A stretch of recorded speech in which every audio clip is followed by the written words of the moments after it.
Sortir pour obtenir le vaccin est le meilleur moyen de traverser le pire de la pandémie de Covid-19. Estuardo Roca, 78 ans, a reçu sa deuxième dose de vaccin et il dit que cela lui a donné une nouvelle vie. C'est un énorme soulagement, bien sûr. J'espère qu'avec cela, le nombre très élevé de décès que nous avons eu ici commencera à diminuer. Et pour d'autres, c'était leur première dose. Mes enfants écrivent pour dire qu'ils célèbrent et qu'ils sont heureux parce que nous nous sommes fait vacciner. Le vaccin nous donne la vie.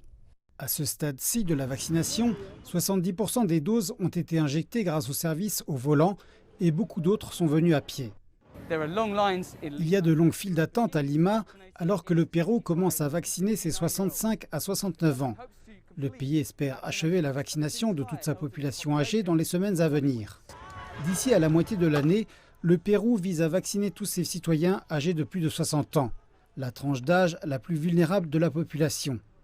Et la campagne de vaccination qui a commencé il y a 4 mois a déjà eu un impact.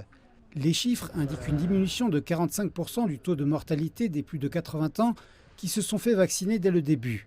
L'important est que la courbe baisse au Pérou. Les vaccinations ont aidé, mais il y a aussi eu une baisse dans tous les groupes d'âge. Donc ce n'est pas le seul facteur, il y a probablement d'autres raisons.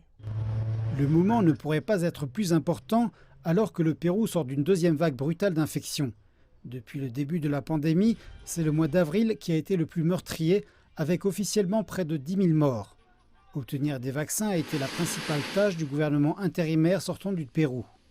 Je peux confirmer que nous avons 60 millions de doses, ce qui est plus que suffisant pour vacciner toutes les personnes âgées de plus de 18 ans d'ici à la fin de 2021. Contre toute attente, le Pérou, durement touché, pourrait avoir traversé le pire.